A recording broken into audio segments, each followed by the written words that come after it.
ഇന്നത്തെ താരം ഇവനല്ല, ദേ ലവനാണ് ആ വെളുത്തിരിക്കുന്നത്. മൊത്തം അഴുക്കും ചെളിയുമാണ്. അച്ഛന്റെ വണ്ടിയാണ്. അപ്പോൾ ഞാൻ കഴിഞ്ഞ ദിവസം പെട്രോൾ പമ്പിലാണ് ഈ ഒരു സാധനം കണ്ടത്. ഒരു ഡെമോ കാണിച്ചപ്പോൾ എനിക്ക് ഇഷ്ടപ്പെട്ടുകൊണ്ട് വാങ്ങിച്ചതാണ്. 1300 സംതിങ് എങ്ങാണ്ട് പറഞ്ഞു. ഞാൻ ഒരു 1000 രൂപയ്ക്ക് ബാർഗൻ ചെയ്ത് വാങ്ങിച്ചു. വെറുത്താണോ അല്ലയോ എന്ന് അറിയത്തില്ല, നമുക്ക് യൂസ് ചെയ്ത് നോക്കാം. ഇതിനകത്തൊരു 3 ബോട്ടിൽസ് ആണ് വരുന്നത്. ഈ ഒരു ബോട്ടിലുണ്ട്, നമ്മുടെ ഡാഷ്ബോർഡ് ഷൈനർ ഉണ്ട്, പിന്നെ ഒരു മറ്റേ ബോഡി കോട്ടിംഗ് എന്ന് പറയുന്ന സ്പ്രേ ഉണ്ട്, പിന്നെ ഒരു സ്റ്റെയിൻ റിമൂവർ എന്ന് പറയുന്ന ചെറിയൊരു ബോട്ടിൽ. ഇത്രയാണ് ഇതിനകത്ത് വരുന്നത്. പിന്നെ ഇതിൻ്റെ കൂടെ ഒരു സ്പോഞ്ച് കൂടെ തന്നിട്ടുണ്ട്. അത് ഞാൻ നേരത്തെ ഒന്ന് പരീക്ഷിച്ചതിനാണ് അഴുക്കൊക്കെ ഇരിക്കുന്നത്. ഇത് കണ്ടോ, ഇതിൻ്റെ അകത്ത് അഴുക്കും പായലും എല്ലാ സാധനമുണ്ട്. ഇല്ലാത്തതൊന്നുമില്ല. ഫുൾ ഓരോ കാര്യങ്ങളൊക്കെയാണ്. അച്ഛനിങ്ങനെ വണ്ടിയൊന്നും കഴുകാറില്ല. അച്ഛൻ്റെ കാറ് നല്ലതായിട്ട് കഴുകും, സ്കൂട്ടർ പക്ഷേ ശ്രദ്ധിക്കാറില്ല. ഞാൻ പിന്നെ എൻ്റെ വണ്ടിയെല്ലാം വൃത്തിയാക്കി വെച്ചേക്കുവാണ്. അപ്പം ഇതിനകത്ത് ഫുൾ ഓരോ കാര്യങ്ങളൊക്കെയാണ്. അമ്മ പണ്ടൊന്ന് പോയി ഒന്ന് ആക്സിഡന്റ് ആയിരുന്നു, അതിന്റെ ഒരു വാണി ഫ്രണ്ടിൽ കാണുന്നതൊക്കെ അത് പോത്തില്ല. എന്നാലും ബാക്കിയുള്ള ഈ സ്റ്റെയിനും കാര്യങ്ങളൊക്കെ ഒന്ന് പോയാൽ മതിയായിരുന്നു. ഒന്ന് വൃത്തിയാക്കി എടുക്കാൻ പറ്റും എന്നൊരു പ്രതീക്ഷയിലാണ് നമ്മൾ ഇതൊക്കെ വാങ്ങിച്ചത്. ഇത് നമുക്കൊന്ന് പരീക്ഷിച്ച് നോക്കാം.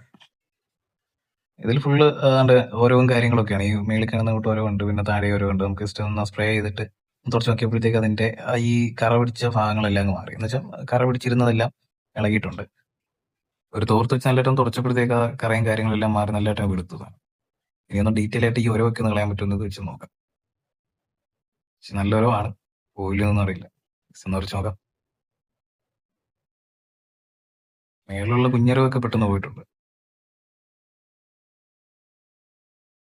ഇച്ചിരി നല്ലതായിട്ട് റബ്ബ് ചെയ്യണമെന്നാണ് അവർ പറഞ്ഞത്. അന്ന് കാറിലാണ് അവർ ഡെമോ കാണിച്ചു തന്നെ, എൻ്റെ കാറിലായിരുന്നു. അപ്പം അതിൻ്റെ അകത്ത് ഓരോക്കെ മാറി, അതുകൊണ്ട് ഇത് വാങ്ങിച്ചു തന്നെ.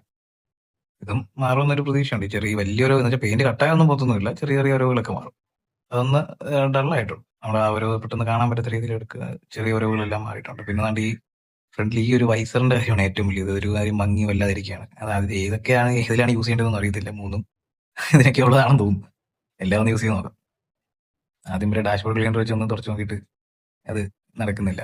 എന്ന് വെച്ചാൽ നല്ല രീതിയിൽ എൻ്റെ സ്പോട്ടും കാര്യങ്ങളും ഉണ്ട്. അപ്പോൾ സ്റ്റെയിൻ റിമൂവർ ഇട്ടിട്ട് നമുക്കൊന്ന് അപ്ലൈ ചെയ്ത് നോക്കാം. ചിലപ്പോൾ മാറിയേക്കാം. സ്റ്റെയിൻ റിമൂവർ ഉണ്ടെന്നുണ്ടെങ്കിൽ ഈ സ്പോട്ടുകളും കാര്യങ്ങളൊക്കെ മാറുമെന്നാണ് അവർ പറഞ്ഞത്. എൻ്റെ വണ്ടിയുടെ ഗ്ലാസ്സിലെ സ്പോട്ടും കാര്യങ്ങളൊക്കെ മാറിയായിരുന്നു കാറിൽ. അപ്പോൾ ഇത് വെച്ചൊന്ന് വരച്ച് നോക്കാം. വരയ്ക്കുമ്പോൾ തന്നെ അതിൻ്റെ അകത്തുനിന്ന് പോകുന്നുണ്ട്, സ്പോട്ടുകളും കാര്യങ്ങളൊക്കെ ഇങ്ങനെ പതുക്കെ പതുക്കെ പോകുന്നതായിട്ട് കാണാം.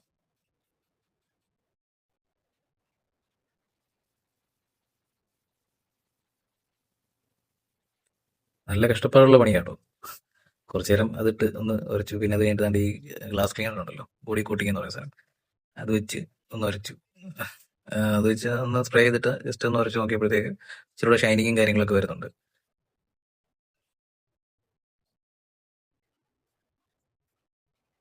പിന്നെ തോർത്തിട്ട് ഒന്ന് തുടച്ച് നോക്കി, അപ്പോഴത്തേക്ക് നല്ല രീതിയിലൊരു തിളക്കം ഇങ്ങനെ കയറി വരുന്നുണ്ട്. ആ സ്റ്റെയിനും കാര്യങ്ങളും ആ സ്പോട്ടും എല്ലാം അങ്ങ് മാറി.